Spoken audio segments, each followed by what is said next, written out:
नमस्कार दोस्तों, मैं हिंदी सुधा पिंकी उपाध्याय आप सभी का हार्दिक स्वागत एवं अभिनंदन करती हूँ अपने YouTube चैनल हिंदी सुधा पिंकी उपाध्याय पर। आज हम बसंत भाग 3 जो कक्षा 8वीं की पुस्तक है, इसमें से एक अत्यंत रोचक कहानी का वाचन करेंगे। कहानी का क्या नाम है? तो लाख की चूड़ियां। और इसके लेखक कौन है? तो इसके लेखक है कामता नाथ जी। दोस्तों, आप मेरे साथ अंत तक बने रहिएगा, क्योंकि इस कहानी का सार संदर्भ तभी समझ में आएगा जब आप अंत तक कहानी का श्रवण करेंगे।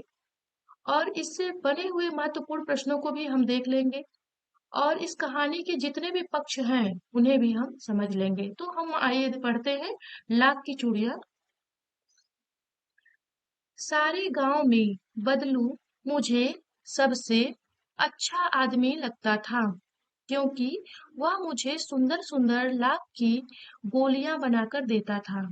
मुझे अपने मामा के गांव अपने मामा के गांव का सबसे बड़ा चाव यही था कि जब मैं वहां से लौटता था तो मेरे पास ढेर सारी गोलियां होती, रंग बिरंगी गोलियां, जो किसी भी बच्चे का मन मोह ले। वैसे तो मेरे मामा के गांव का होने के कारण मुझे बदलू को बदलू मामा कहना चाहिए था, परंतु मैं उसे बदलू मामा न कहकर बदलू काका कहा करता था, जैसा कि गांव के सभी बच्चे उसे कहा करते थे। बदलू का मकान कुछ ऊंचे पर बना था। मकान के सामने बड़ा सा सहन था, जिसमें एक पुराना नीम का वृक्ष लगा था। उसी के नीचे बैठकर बदलू अपना काम किया करता था। बगल में भट्ठी दहकती रहती, जिसमें वह लाख पिघलाया करता। सामने एक लकड़ी की चौखट पड़ी रहती, जिस पर लाख के मुलायम होने पर वह उसे सलाख के समान पतला करके चूड़ी का आकार देता। पास में 4-6 विभिन्न आकार की बेलन नुमा मुंगेरियां रखी रहती, जो आगे से कुछ पतली और पीछे से मोटी होती।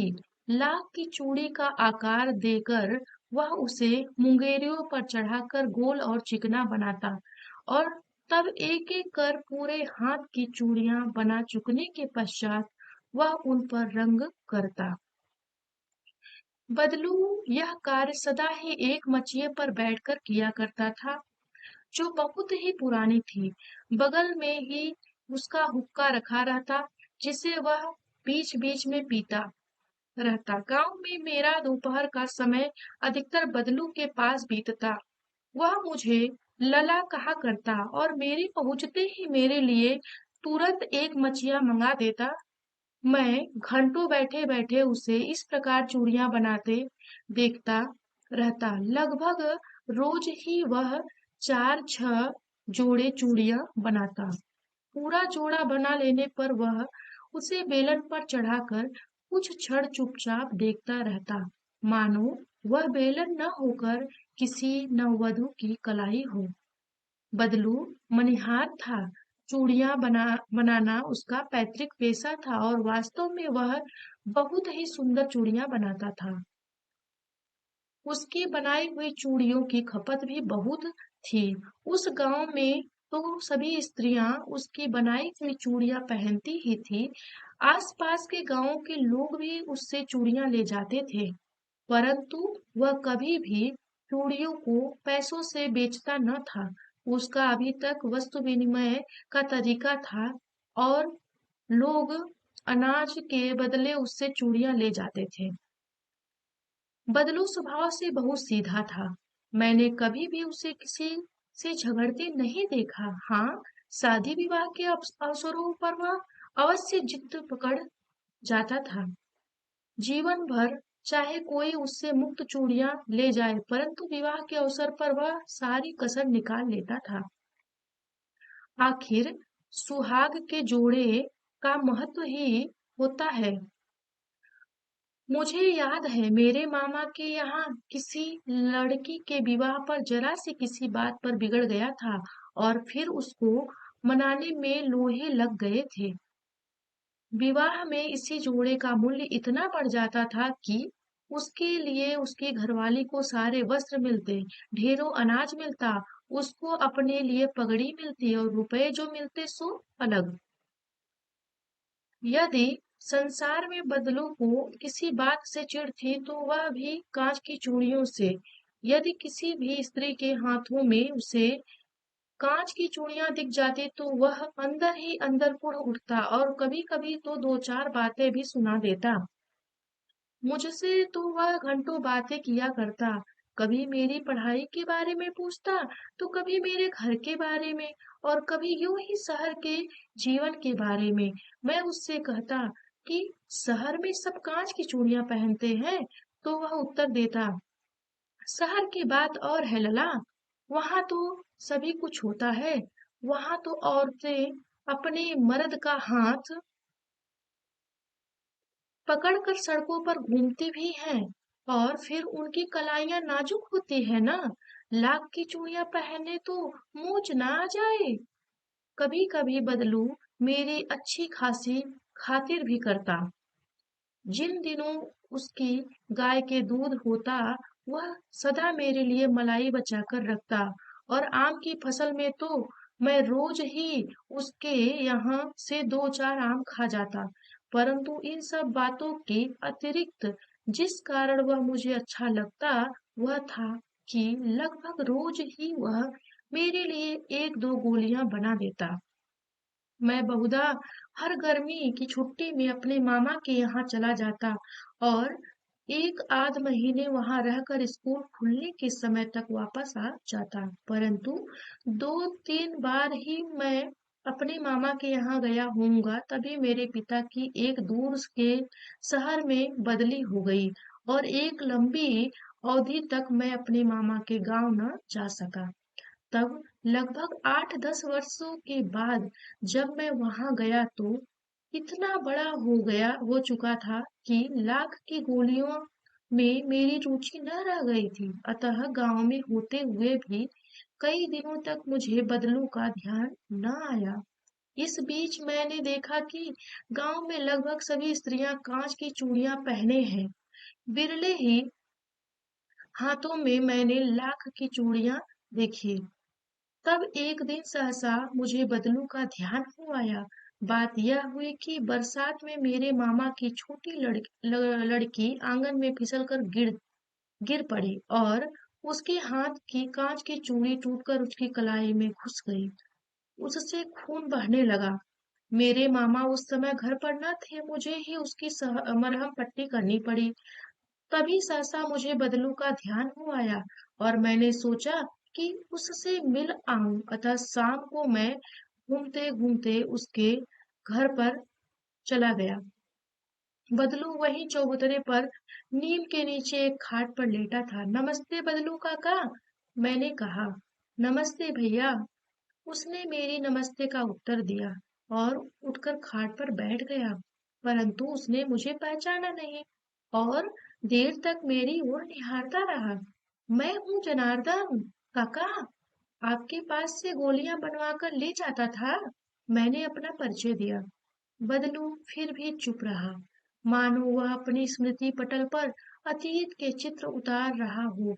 और तब वह एकदम बोल पड़ा, आओ आओ लला, बैठो, बहुत दिन बाद गांव आए। हाँ, इधर आना नहीं हो सका काका, मैंने चारपाई पर बैठते हुए उत्तर दिया। कुछ देर फिर शांति रही। मैंने इधर उधर दृष्टि दौड़ाई, न तो मुझे उसकी मछिया ही नजर आई न ही भट्टी। आजकल काम नहीं करते काका, मैंने पूछा। नहीं लला, काम तो कई साल से बंद है। मेरी बनाई हुई चूड़ियां कोई पूछे तब तो। गांव गांव में कांच का प्रचार हो गया है। वह कुछ देर चुप रहा, फिर बोला, मशीन युग है ना लला, आजकल यह काम मशीन से हो या आजकल सब काम मशीन से होता है। खेत भी मशीन से जोते जाते हैं और फिर जो सुंदरता कांच की चूड़ियों में होती है, लाख में कहाँ संभव है। लेकिन कांच बड़ा खतरनाक होता है, बड़ी जल्दी टूट जाता है। मैंने कहा, नाजुक तो फिर होता ही है लला। कहते कहते उसे खांसी आ गई और वह देर तक खांसता रहा। मुझे लगा उसे दमा है। अवस्था के साथ साथ उसका शरीर ढल चुका था। उसके हाथों पर और माथे पर नसें उभर आई थी। जाने कैसे उसने मेरी शंका भांप ली और बोला, दमा नहीं है मुझे, असली खांसी है। यही महीने 2 महीने से आ रही है। 10-15 दिन में ठीक हो जाएगी। मैं चुप रहा। मुझे लगा उसके अंदर कोई बहुत बड़ी व्यथा छिपी है। मैं देर तक सोचता रहा कि इस मशीन युग ने कितने हाथ काट दिए हैं। कुछ देर फिर शांति रही, जो मुझे अच्छी नहीं लगी। आम की फसल अब कैसी है काका? कुछ देर पश्चात मैंने बात का विषय बदलते हुए पूछा। अच्छी है लला, बहुत अच्छी है। उसने लहक कर उत्तर दिया और अंदर अपनी बेटी को आवाज दी, अरे रज्जो, लला के लिए आम तो ले आ। फिर मेरी ओर मुखातिब होकर बोला, माफ करना लला, तुम्हें आम खिलाना भूल गया था। नहीं नहीं काका, आम तो इस साल बहुत खाए हैं। वाह वाह, बिना आम खिलाए कैसे जाने दूंगा तुमको। मैं चुप हो गया। मुझे वे दिन याद हो आए जब वह मेरे लिए मलाई बचा कर रखता था। गाय तो अच्छी है न काका? मैंने पूछा। गाय यहाँ है। गाय कहाँ है लला? 2 साल हुए बेच दी। कहाँ से खिलाता? इतने में रज्जो, उसकी बेटी, अंदर से एक डलिया में ढेर से आम ले आई। यह तो बहुत है काका, इतने कहाँ खा पाऊंगा। मैंने कहा। वाह वाह, वह हंस पड़ा। शहरी ठहरे न, मैं तुम्हारी उम्र का था तो इनसे चौगुने आम एक बखत में खा जाता था। आप लोगों की बात और है, मैंने उत्तर दिया। अच्छा बेटी, लला को 4-5 आम छाट कर दो, सिंदूरी वाली देना। देखो लला कैसे हैं, इसी साल यह पेड़ तैयार हुआ है। रज्जू ने 4-5 आम अंजुली में लेकर मेरी ओर बढ़ा दिए। आम लेने के लिए मैंने हाथ बढ़ाया तो मेरी निगाह एक क्षण के लिए उसके हाथों पर ठिठक गई। गोरी गोरी कलाइयों पर लाख की चूड़ियां बहुत ही फब रही थी।